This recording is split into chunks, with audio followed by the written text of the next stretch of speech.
Chapter 16. Jonas did not want to go back. He didn't want the memories, didn't want the honor, didn't want the wisdom, didn't want the pain. He wanted his childhood again, his scraped knees and ball games. He sat in his dwelling alone, watching through the window, seeing children at play, citizens bustling home from uneventful days at work, ordinary lives free of anguish because he had been selected, as others before him had, to bear their burden.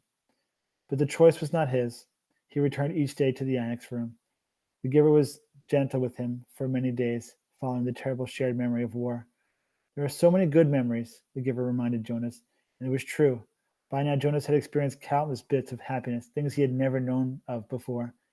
He had seen a birthday party with one child singled out and celebrated on his day, so that now he understood the joy of being an individual, special and unique and proud. He had visited museums and seen paintings filled with all the colors he could now recognize and name. In one ecstatic memory, he had ridden a gleaming brown horse across a field that smelled of damp grass, and had dismounted beside a small stream from which both he and the horse drank cold, clear water. Now he understood about animals. In the moment that the horse turned from the stream and nudged Jonas's shoulder affectionately with its head, he perceived the bond between animal and human. He had walked through woods and sat at night beside a campfire. Although he had, through the memories, learned about the pain of loss and loneliness, now he gained too an understanding of solitude and its joy. "What is your favorite?" Jonas asked the giver. "You don't have to give it away yet," he added quickly. "Just tell me about it, so I can look forward to it, because I'll have to receive it when your job is done." The giver smiled. "Lie down," he said. "I'm happy to give it to you." Jonas felt the joy of it as soon as the memory began. Sometimes it took a while for him to get his bearings, to find his place, but this time he fit right in and felt the happiness that pervaded the memory. He was in a room filled with people, and it was warm, with a firelight glowing on a hearth. He could see through a window that outside it was night and snowing. There were colored lights, red and green and yellow, twinkling from a tree, which was, oddly, inside the room. On a table, lighted candles stood in a polished golden holder, and cast a soft flickering glow. He could smell things cooking, and he heard soft laughter. A golden-haired dog lay sleeping on the floor. On the floor there were packages wrapped in brightly colored paper and tied with gleaming ribbons. As Jonas watched, a small child began to pick up the packages and pass them around the room to other children, two adults who were obviously parents, and to an older, quiet couple, man and woman, who sat smiling together on a couch. While Jonas watched, the people began one by one to untie the ribbons on the packages, to unwrap the bright papers, open the boxes, and reveal toys and clothing and books. There were cries of delight. They hugged one another. The small child went and sat on the lap of the old woman, and she rocked him and rubbed her cheek against his. Jonas opened his eyes and lay contentedly on the bed, still luxuriating in the warm and comforting memory. It had all been there, all the things he had learned to treasure. "What did you perceive?" the giver asked. "Warmth," Jonas replied, "and happiness, and, let me think, family. That it was a celebration of some sort, a holiday, and something else. Can't quite get the word for it.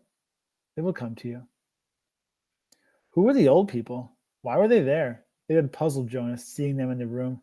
The old of the community did not ever leave their special place, the house of the old, where they were so well cared for and respected. They were called grandparents. Grandparents? Grandparents. It meant parents of the parents long ago. Back and back and back? Jonas began to laugh. So actually, there could be parents of the parents of the parents of the parents? The giver laughed too. That's right. It's a little like looking at yourself looking in a mirror, looking at yourself looking in a mirror. Jonas frowned. My parents must have had parents. I never thought about it before. Who are my parents of the parents? Where are they? You could go look in the Hall of Open Records. You'd find the names. But think, son, if you apply for children, then who will be their parents of the parents? Who will be their grandparents? My mother and father, of course. And where will they be? Jonas thought. Oh, he said slowly, when I'm finished my training and become a full adult, I'll be given my own dwelling. And when Lily does, a few years later, she'll get her own dwelling and maybe a spouse and children if she applies for them. And then mother and father. That's right. As long as they're still working and contributing to the community, they'll go and live with the other childless adults, and they won't be a part of my life anymore. And after that, when the time comes, they'll go to the house of the old. Jonas went on. He was thinking aloud.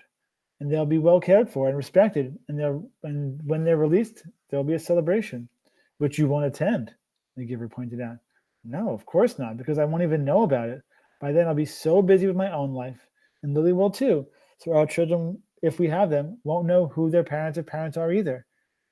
Seems to work pretty well that way, doesn't it? The way we do it in our community.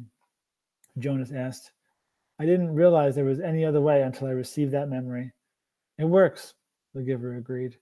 Jonas hesitated. I certainly like the memory, though. I can see why it's your favorite. I couldn't quite get the word for the whole feeling of it, the feeling that was so strong in the room. Love, the giver told him. Jonas repeated it. Love. It was a word and a concept new to him. They were both silent for a minute. Then Jonas said, Giver? Yes. I feel very foolish saying this. Very, very foolish. No need. Nothing is foolish here. Trust the memories and how they make you feel. Well, Jonas said, looking at the floor, I know you don't have the memory anymore because you gave it to me, so maybe you won't understand this. I will. I am left with a vague wisp of that one, and I have many other memories of families and holidays and happiness, of love. Jonas blurted out what he was feeling. I was thinking that, well, I can see that it wasn't a very practical way to live, with the old right there in the same place where maybe they wouldn't be well taken care of the way they are now, and that we have a better arranged way of doing things. But anyway, I was thinking, actually, that it was kind of nice then, and that I wish we could be that way, and that you could be my grandparent. The family and the memory seemed a little more, he faltered, not able to find the word he wanted. A little more complete, the giver suggested. Jonas nodded. I like the feeling of love, he confessed. He glanced nervously at the speaker on the wall, reassuring himself that no one was listening. I wish we still had that, he whispered. Of course, he added quickly. I do understand that wouldn't work very well, and that it's much better to be organized the way we are now. I can see that it was a dangerous way to live. What do you mean? Jonas hesitated. He wasn't certain, really, what he had meant. He could feel that there was a risk involved, but he wasn't sure how. Well, he said, finally grasping for an explanation, they had fire right there in that room. There was a fire burning in the fireplace, and there was candles on the table. I can certainly see why those things were outlawed. Still, he said slowly, almost to himself, I did like the light they made, and the warmth. Father, Mother, Jonas asked tentatively after the evening meal, I have a question I want to ask you. What is it, Jonas? His father asked. He made himself say the words, though he felt flushed with embarrassment. He had rehearsed them in his mind all the way home from the annex. Do you love me? There was an awkward silence for a moment. Then father gave a little chuckle. Jonas, you of all people, precision of language, please. What do you mean? Jonas asked. Amusement was not at all what he had anticipated. Your father means that you used a very generalized word, so meaningless that it became almost obsolete, his mother explained carefully. Jonas stared at them.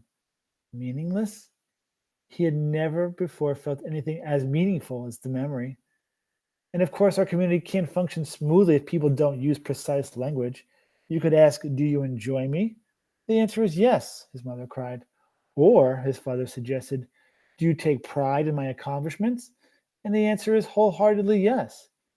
Do you understand why it's inappropriate to use a word like love? Mother asked. Jonas nodded. Yes, thank you, I do, he replied slowly. It was the first lie to his parents. Gabriel, Jonas whispered that night to the new child. The crib was in his room again. After Gabe had slept soundly in Jonas's room for 4 nights, his parents had pronounced the experiment a success and Jonas a hero. Gabriel was growing rapidly, now crawling and giggling across the room and pulling himself up to stand. He could be upgraded in the nurturing center, father said happily. Now that he slept, he could be officially named and given to his family in December, which was only 2 months away. But when he was taken away, he stopped sleeping again and cried in the night. So he was back in Jonas's sleeping room. They would give it a little more time, they decided, since Gabe seemed to like it in Jonas's room. He would sleep there at night a little longer until the habit of sound sleep was fully formed. The nurturers were very optimistic about Gabriel's future. There was no answer to Jonas's whisper. Gabriel was sound asleep. Things could change, Gabe. Jonas went on. Things could be different. I don't know how, but there must be some way for things to be different. There could be colors. And grandparents, he added, staring through the dimness toward the ceiling of his sleeping room. And everybody would have the memories. You know about memories, he whispered, turning toward the crib. Gabriel's breathing was even and deep. Jonas liked having him there, though he felt guilty about the secret. Each night he gave memories to Gabriel, memories of boat rides and picnics in the sun, memories of soft rainfall against window panes, memories of dancing barefoot on a damp lawn. Gabe? The new child stirred slightly in his sleep. Jonas looked over at him. There could be love, Jonas whispered. The next morning, for the first time, Jonas did not take his pill. Something within him, something had grown there through the memories, told him to throw the pill away.